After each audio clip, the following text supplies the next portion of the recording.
Good morning all of you. Last lecture में हम पढ़ लेते जनरल इंट्रोडक्शन या सिंपल क्लासिफिकेशन पढ़ा था हमने सॉल्यूशन का। नेक्स्ट अपने पास टॉपिक आता है सॉल्यूशन में सांद्रता, यानी कि कंसंट्रेंसी। हम सांद्रता किसको कहें, यानी कि कंसंट्रेंसी क्या है।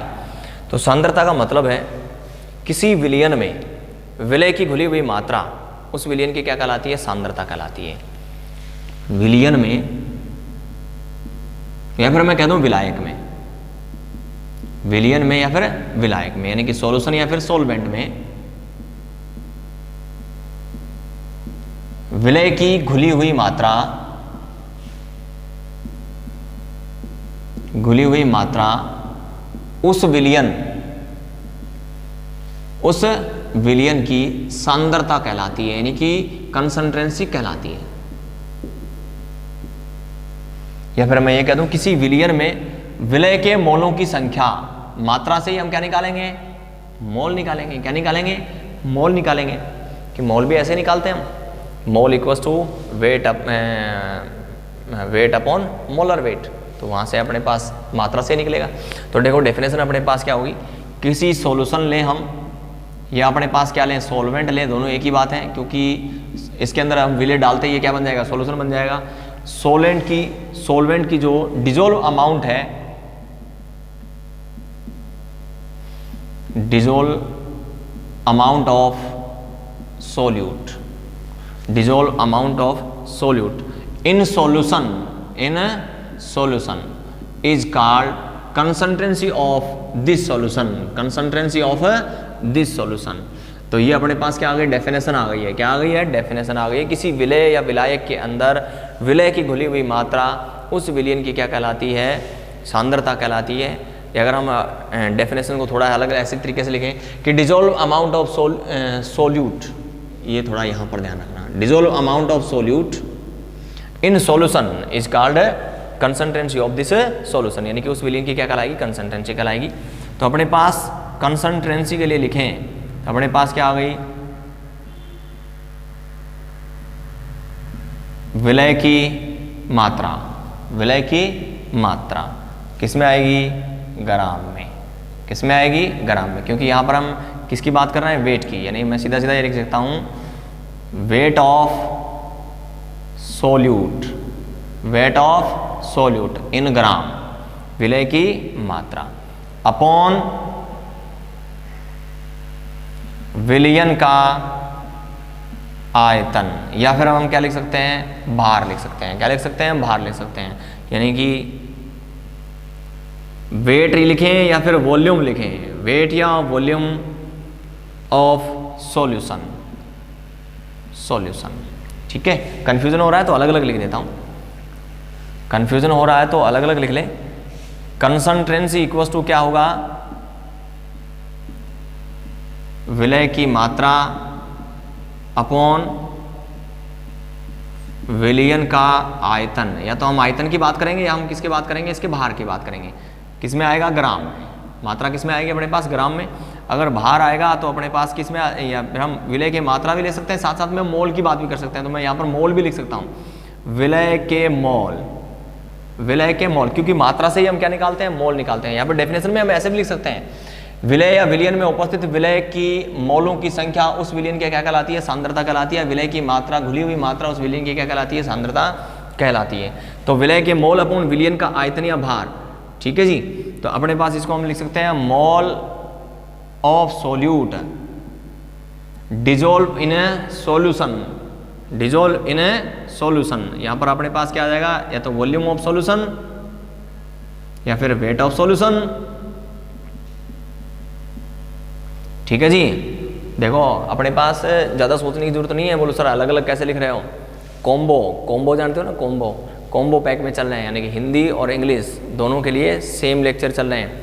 फ़र्क हम क्या कर रहे हैं, बाईलिंगुअल हो रहा है, इंग्लिश में भी और हिंदी में भी।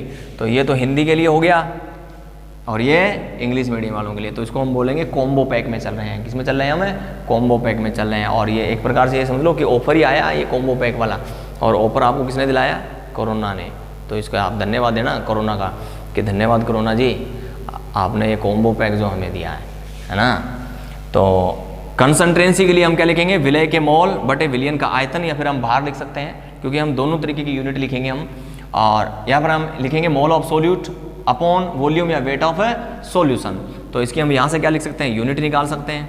यूनिट में देखो यहाँ से क्या आ जाएगी अपने पास मोल, और यहाँ से विलयन का आयतन, आयतन हम किस में लिखते हैं, लीटर में लिखते हैं। किस में लिखते हैं, लीटर में लिखते हैं। अगर हम भार की बात करेंगे तो क्या लिखेंगे, mole upon KG, mole upon KG. भार की बात करेंगे तब केजी, आयतन की बात करेंगे तब लीटर। तो यहाँ से इसकी यूनिट क्या हो जाएगी, मोल लीटर इनवर्स, या फिर यहाँ से हम यूनिट की बात करेंगे तो क्या हो जाएगी, मोल केजी इनवर्स, मोल केजी इनवर्स। तो ये भी सही है और ये भी क्या है, सही है, क्योंकि जब हम सॉल्यूशन के वॉल्यूम की बात करेंगे तब तो अपने पास लीटर में आएगा, और जब हम वेट में बात करेंगे तब अपने पास क्या आएगा, किलोग्राम आएगा। तो सांद्रता यानी कि कंसंट्रेंसी की डेफिनेशन, किसी विलयन या विलायक में विलय की घुली हुई मात्रा उस विलयन की क्या कहलाती है, सांद्रता कहलाती है, ऐसे बोल सकते हैं। या फिर हम ऐसे कह सकते हैं, किसी विलयन या विलय में उपस्थित विलय के मोलों की संख्या, उपस्थित विलय के मोलों की संख्या, number of mole present in a solution, number of mole of solute present in solution. तो अपने पास विलय के मोलों की संख्या, यानी कहने का मतलब यहाँ पर हम क्या बोल सकते हैं, मोलों की संख्या उस विलयन की क्या कहलाती है, सांद्रता कहलाती है। देखो मात्रा किसकी, विलय की, और विलय की मात्रा से हम क्या निकाल सकते हैं, मोल निकाल सकते हैं। मोल बराबर हम क्या लिखते हैं, mole equals to weight upon molar weight, weight upon molar weight, यानी कि भार अपॉन अणु भार। भार में अणु भार, यानी कि यहाँ पर को मात्रा मिलेगी तो भार मिलेगा, और जो विलयन दिया हुआ होगा उससे हम क्या निकाल सकते हैं, मोल निकाल सकते हैं। तो दोनों तरीके से डेफिनेशन हम दे सकते हैं। क्या कह सकते हैं, किसी विलयन में उपस्थित विलय के मोलों की संख्या उस विलयन की क्या कहलाती है, सांद्रता कहलाती है। या फिर किसी विलय में उपस्थित विलय की मात्रा उस विलयन की क्या कहलाती है, सांद्रता कहलाती है। Mole, number of mole of solute present in a solution क्या कहलाएगी, सांद्रता कहलाएगी। तो सांद्रता में अपने पास डेफिनेशन क्या आ गई, विलय के मोल बटे विलयन का आयतन या फिर भार, विलय का आयतन या फिर भार, यानी कि मोल of solute upon volume and weight of solution. Unit क्या लिखेंगे, मोल पर लीटर या फिर मोल केजी, मोल पर केजी। तो मोल लीटर इनवर्स या मोल केजी इनवर्स इसकी क्या हो जाएगी, यूनिट हो जाएगी। तो ये तो रही अपने पास कंसंट्रेंसी की डेफिनेशन। अब देखो नेक्स्ट इस चैप्टर में अपने को आगे क्या क्या पढ़ना है कंसंट्रेंसी में, क्योंकि कंसंट्रेंसी हम क्या करते हैं, अलग अलग तरीके से क्या करते हैं, कैलकुलेट करते हैं। तो अपने पास क्या क्या पढ़ना है अपने को नेक्स्ट में कंसंट्रेंसी में, सबसे पहले पढ़ना है अपने को WW परसेंटेज, उसके बाद नंबर 2 में अपने को पढ़ना है VV परसेंटेज, यानी कि वेट परसेंटेज, फिर वॉल्यूम परसेंटेज, उसके बाद में अपने को पढ़ना है वेट वॉल्यूम परसेंटेज, उसके बाद में अपने को पढ़नी है मोलरिटी, उसके बाद में अपने को पढ़नी है मोलेलिटी, उसके बाद में अपने को पढ़नी है नॉर्मेलिटी, उसके बाद में अपने को पढ़ना है 7 नंबर पे PPV पार्ट्स पर बिलियन और पार्ट्स पर मिलियन PPM। नेक्स्ट अपने को पढ़ना है मोल फ्रैक्शन। तो अपने को नेक्स्ट 8 यूनिट्स पढ़नी है, जिससे हम क्या निकालते हैं, उस सॉल्यूशन की क्या निकालते हैं, हम कंसंट्रेंसी निकालते हैं। नंबर 1 अपने पास क्या पढ़ना है, वेट परसेंटेज, नेक्स्ट पढ़ना है वेट वॉल्यूम परसेंटेज, नेक्स्ट पढ़ना है वेट वॉल्यूम परसेंटेज, नेक्स्ट पढ़ना है मोलरिटी यानी कि मोलरता, नेक्स्ट पढ़नी है मोलिलिटी यानी कि मोललता, नेक्स्ट पढ़नी है नॉर्मेलिटी यानी कि नॉर्मलता, नेक्स्ट पढ़नी है PPB पार्ट्स पर बिलियन या फिर PPM पार्ट्स पर मिलियन, और फिर पढ़ना है मोल फ्रैक्शन यानी कि मोल भिन्न। नॉर्मेलिटी है वो सिलेबस में क्या है, हटा दी गई है। जब अपने पास NCERT का सिलेबस था तब नॉर्मेलिटी थी, कैलकुलेट थी, लेकिन यहाँ पर RBC का सोल्यूशन सिलेबस जब लागू हुआ तब नॉर्मेलिटी को वहाँ से क्या कर दिया, सिलेबस से हटा दिया। लेकिन फिर भी हम क्या करेंगे, थोड़ा बहुत इसका भी डिस्कस कर लेंगे। तो इस 8 तरीके से हम किसी सॉल्यूशन की क्या निकालते हैं, कंसंट्रेंसी कैलकुलेट करते हैं। क्या करते हैं, कंसंट्रेंसी कैलकुलेट करते हैं। और इन 8 में से अपने पास क्या आने वाला है, एक न्यूमेरिकल आने वाला है। तो यहाँ से अपने को क्या पढ़ना है, न्यूमेरिकल्स भी पढ़ने हैं। तो हम स्टार्ट करते हैं सबसे पहले वेट परसेंटेज नंबर 1 से। तो सबसे पहले अपने पास कंसंट्रेंसी की जो यूनिट आ रही है उनमें सबसे पहले हम डिस्कस करेंगे वेट की।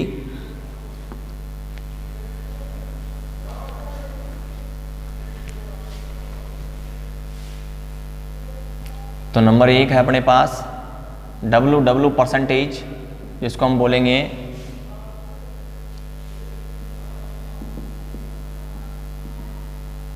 वेट परसेंटेज, या फिर हम बोल सकते हैं भार प्रतिशतता।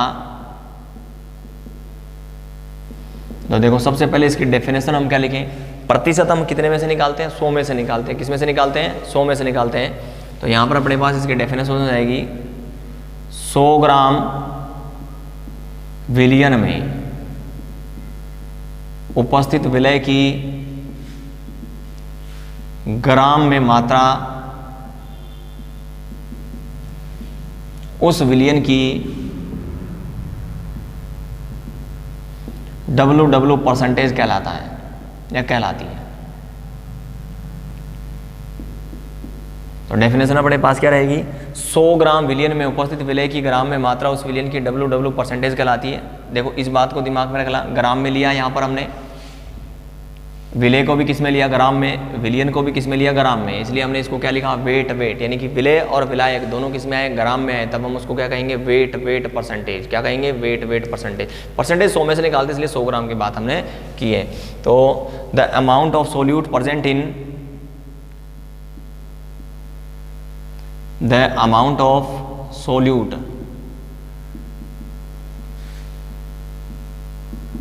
present in 100 gram solution, amount अपने को यहां भी याद रखनी है, किस में लेनी है, ग्राम में। The amount of solute present in 100 gram solution is called wait percentage of this solution, wait percentage of this solution. तो डब्ल्यू का मतलब भी क्या है, कि वेट लिया है, वेट का मतलब ये भी ग्राम में आने वाला है और ये भी किस में आने वाला है, ग्राम में आने वाला है। तो विलय और विलायक यानी कि सॉल्यूशन और सॉल्यूट दोनों किस में रहेंगे, ग्राम में रहेंगे, तब हम उसको क्या कहेंगे, वेट परसेंटेज कहेंगे। तो वेट परसेंटेज निकालने के लिए अपने पास फॉर्मूला क्या आ जाएगा, विलय की ग्राम में मात्रा बटे विलियन का भार मल्टीप्लाई 100, क्योंकि हमें किस में से निकाल रहे हैं, 100 में से निकाल रहे हैं। यहाँ पर विलय की हमने मात्रा किस में ली, ग्राम में ली है, तो विलियन का भार है वो भी किस में आने वाला है, अपने पास ग्राम में आने वाला है। किस में आने वाला है, ग्राम में। यानी कि amount of solute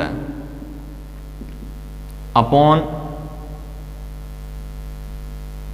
amount of solution in gram multiply 100, तब हम उसको क्या कहेंगे, वेट परसेंटेज कहेंगे।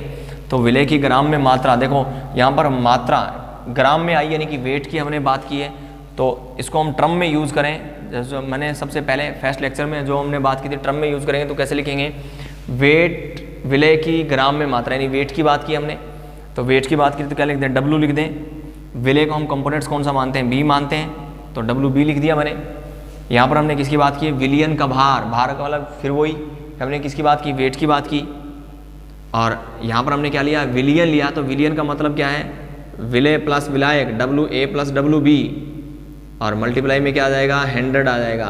तो ये फॉर्मूला अपने पास किसका बन जाएगा, डब्ल्यू परसेंटेज का। किसका बन जाएगा, डब्ल्यू परसेंटेज का फॉर्मूला बन जाएगा। तो इस प्रकार से हम क्या निकालते हैं, किसी सॉल्यूशन की वेट परसेंटेज निकालते हैं। क्या निकालते हैं, वेट परसेंटेज निकालते हैं। फॉर एग्जाम्पल में जैसे हमने क्वेश्चन ले लिया, क्वेश्चन हमने लिया है 20 ग्राम NaCl present in 100 gram H2O, 100 gram H2O। तो calculate of W percentage of this solution, यानी कि 20 ग्राम NaCl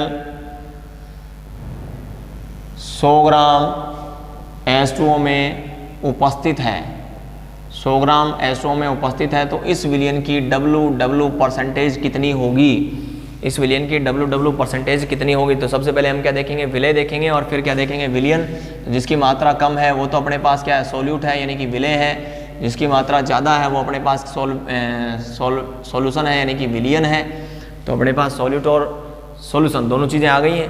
तो अपने पास इस फॉर्मूले से WB बराबर कितना दे रखा, 20 ग्राम अपॉन अपने पास विलियन, अपने पास देखो विलय और विलायक अलग अलग नहीं दिया, डायरेक्ट दे दिया। प्रेजेंट इन 100 ग्राम H2O, यानी कि 100 ग्राम में क्या किया, घोला हुआ है, यानी कि 100 ग्राम में प्रेजेंट है, तो साथ ही है, तो साथ है तो 100 मल्टीप्लाई 100, तो ये अपने पास क्या आ जाएगी, वेट परसेंटेज आ जाएगी। 100 से 100 कैंसिल हो गया, तो वेट परसेंटेज कितनी आई, 20%। कितनी आई, 20%। तो कहने का मतलब इस सॉल्यूशन के अंदर 100 ग्राम H2O के अंदर अगर 20 ग्राम हमने NaCl को डिजोल्व करके एक सॉल्यूशन बना रखा है, उस सॉल्यूशन के अंदर NaCl की परसेंटेज कितनी है, 20% है, यानी कि 20% उसकी मात्रा है। तो इस प्रकार से हम क्या निकालते हैं, वेट परसेंटेज कैलकुलेट करते हैं। अपने पास कंसंट्रेंसी की एक टर्म कंप्लीट हो गई, नेक्स्ट टर्म और साथ साथ में उसके न्यूमेरिकल हम क्या करेंगे, सोल्व करेंगे। धन्यवाद।